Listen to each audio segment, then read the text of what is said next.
Naseem here.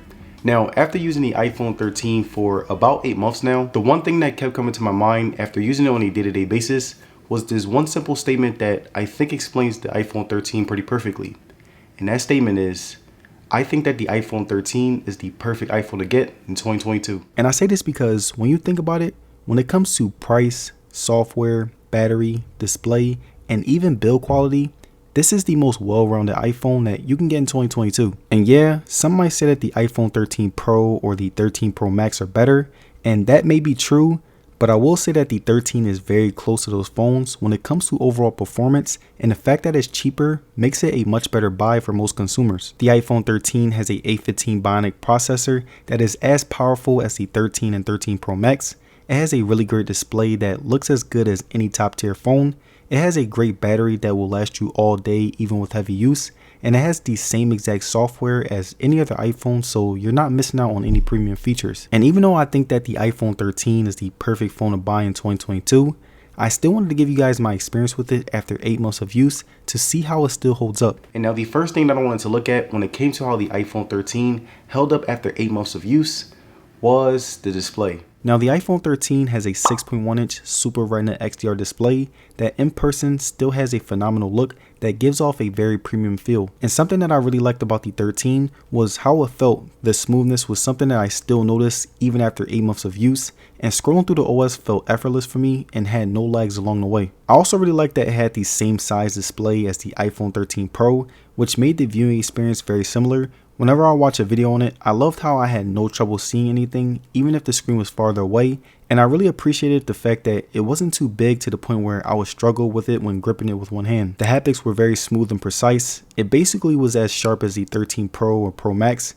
which really gave it a new feeling and made me appreciate the fact that Apple put some effort into the responsiveness. And now the brightness was okay at best, if I'm being honest. Like, it was good for an iPhone, but when you compare it to a Galaxy, I would say that it didn't get as bright, especially when I was outside.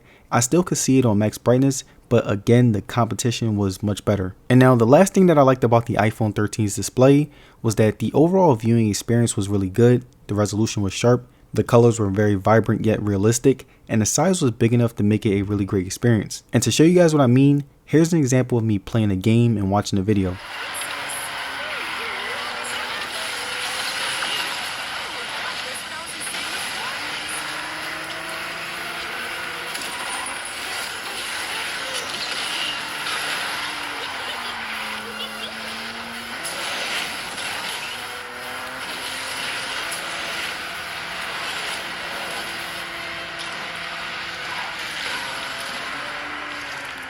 3 for 17 performance saying, hey, Kobe Bryant, your guy, had 11 games under 40%. Looney for the slam, easy. Tatum probes and loses control. We got a 2-on-1 the other way. Poole. Curry for 3. Here's Pritchard. 8 points in game 1. Made some big shots in the pool. Wide open Tatum. And he drains it. And now the next thing that I wanted to look at when it came to how the iPhone 13 held up after 8 months of use was the software. Now, something that I really liked about the iPhone 13 was how well it was able to run the latest software of iOS. And while I was using my 13, I was on iOS 15.5 and it handled it really precise after 8 months. There were no lags, everything felt buttery smooth, and it gave me a very fresh feeling despite being out for 8 months. The 13 was also able to handle power heavy apps really well, surprisingly. Whenever I would play power heavy games, I rarely got any lags. Also, whenever I'm using my Google Maps, the phone would get hot and the software was still working just fine, as opposed to other phones that freeze and completely shut down on me. But besides that, it still had those premium iOS features like the ability to connect to different devices at ease, iMessage, FaceTime, and all of the premium iOS apps that many people use. And overall, it still had that classic iOS smoothness that even with the bugs was a joy of using, and if you're considering getting this phone, then using less power heavy apps will definitely improve and minimize the bugs. And now the next thing that I wanted to look at when it came to how the iPhone 13 held up after 8 months of use was the battery. Now when it came to the battery on the iPhone 13, I would usually get around 6 to 8 hours of on-screen time a day, and the battery was still able to last me all day even when I was using power heavy apps. So if you're someone who likes to game on your phone, the battery will last. I will usually end my day with about 25 to 35% battery whenever I didn't game on it, and if I did game on it, I will usually end my day with about 10 to 20%, which is still pretty good if you ask me. The charging was also pretty fast whenever I used my 20 watt quote unquote fast charger. I will plug up my phone for a short amount of time whenever I needed juice, and I would get enough to finish strong throughout the night.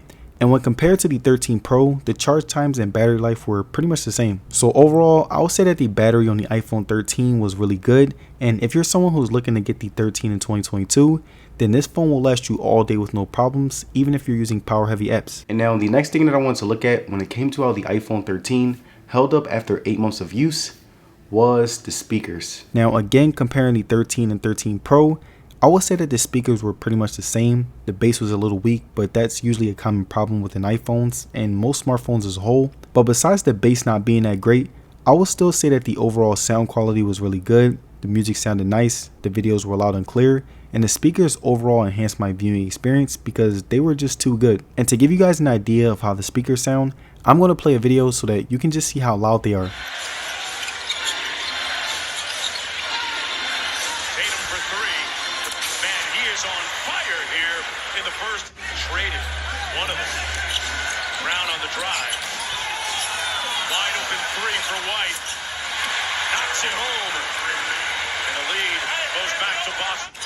Excellent defense by White.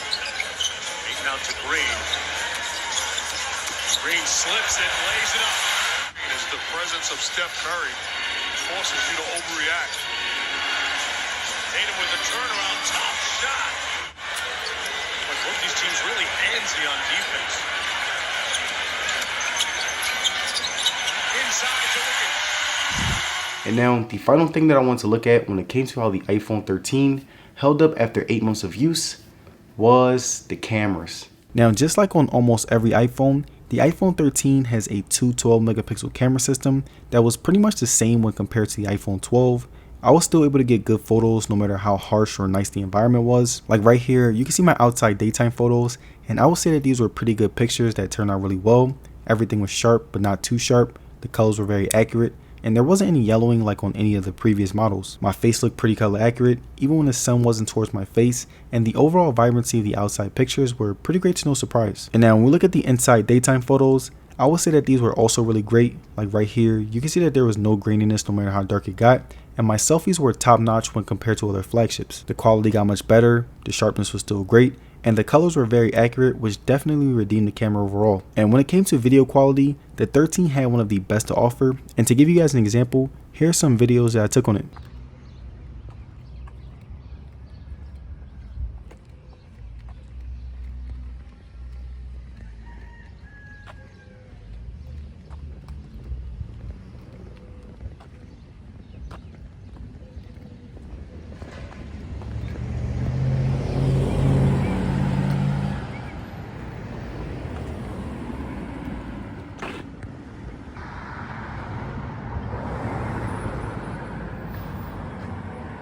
So here's my final question.